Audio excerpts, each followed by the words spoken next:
नमस्कार साथियों, मैं हूं देवेंद्र शर्मा और आप देख रहे हैं हमारा यूट्यूब चैनल देवेंद्र की पोस्ट।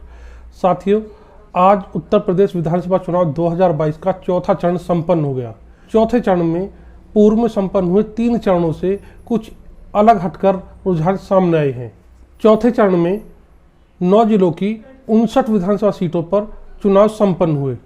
इनमें पीलीभीत, हरदोई, सीतापुर, लखीमपुर खीरी, लखनऊ, उन्नाव, बांदा, फतेहपुर और रायबरेली जिले शामिल हैं। चौथे चरण में संपन्न हुए मतदान में शाम 8 बजे तक प्राप्त आंकड़ों के अनुसार कुल 58.88% वोट पड़े।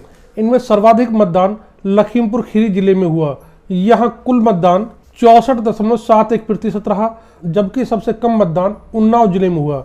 यहां 56.09% वोट पड़े। साथियों, इन सभी 59 विधानसभा सीटों की साल 2017 में हुए विधानसभा चुनाव में कुछ इस प्रकार स्थिति थी। यहां 59 में से 50 विधानसभा सीटें भारतीय जनता पार्टी के खाते में गई, जबकि कांग्रेस के खाते में 2 विधानसभा सीटें, बहुजन समाजवादी पार्टी के खाते में 2 विधानसभा सीटें, 1 सीट अपना दल के खाते में गई, जबकि 4 विधानसभा सीटें समाजवादी पार्टी के हाथ लगी। चौथे चरण के मतदान में लखनऊ जिले में विवादित शायर मनोवर राणा का नाम मतदान सूची से बाहर रहा, जिसके कारण वह वोट नहीं डाल सके। ऐसे में उन्होंने इस व्यवस्था के लेकर नाराजगी जाहिर की। समाजवादी पार्टी ने भी आरोप लगाते हुए कहा कि बांदा जिले के कई बूथों पर ईवीएम खराब है। लखनऊ के सिया डिग्री कॉलेज में एक मतदाता वोट डालने पहुंचे, जिसे मृत बताया गया, जिसके कारण वह वोट नहीं डाल सका। वहीं पीलीभीत के इमलिया गांव में ग्रामीणों ने मतदान का विरोध किया। यहां 570 में से केवल 80 वोट पड़ सके। साथियों, चौथे चरण के मतदान की कुछ विशेषताएं सामने आई हैं।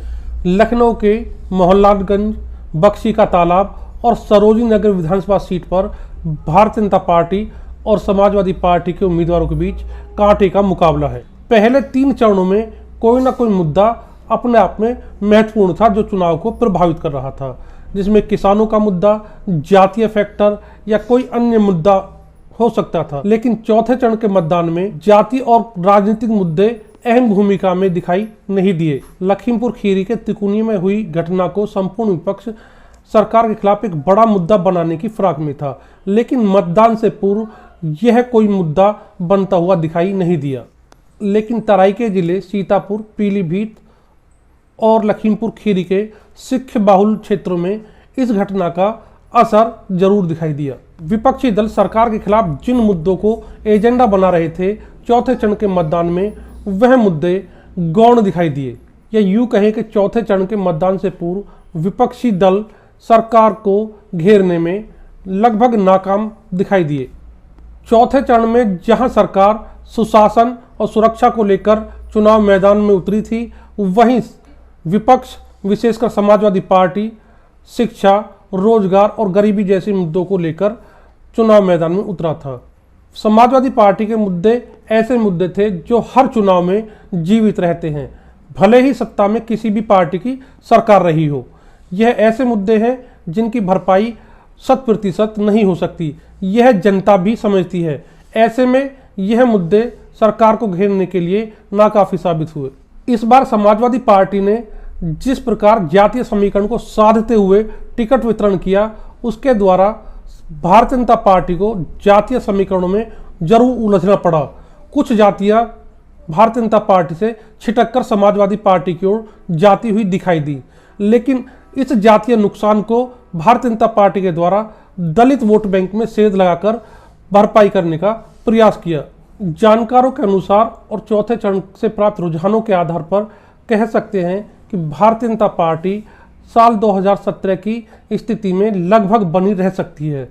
यदि उसे नुकसान हुआ तो 2 से 4 सीटों का नुकसान हो सकता है।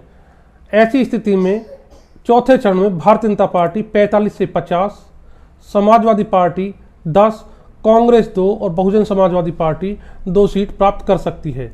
यदि चौथे चरण में भारतीय जनता पार्टी 45 सीट प्राप्त करती है, तो ऐसी स्थिति में अभी तक चारों चरणों में भारतीय जनता पार्टी लगभग 150 सीट जीतती हुई दिखाई दे रही है।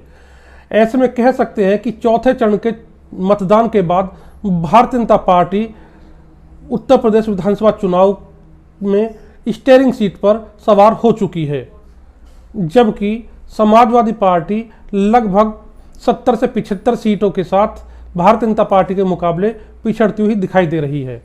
यदि बात करें कांग्रेस और बहुजन समाजवादी पार्टी पहले 3 चरणों की तरह इस चरणों में भी बहुत बड़ी ताकत के रूप में उभरती हुई दिखाई नहीं दे रही है। अब सरकार बनाने का फैसला आगामी 3 चरणों में होने वाले विधानसभा चुनाव पर निर्भर करता है। साथियों, यदि आपको हमारा वीडियो अच्छा लगा हो तो हमारे YouTube चैनल को सब्सक्राइब कीजिए। वीडियो के बारे में अपनी राय हमें कमेंट बॉक्स में लिख के अवश्य बताएं। धन्यवाद।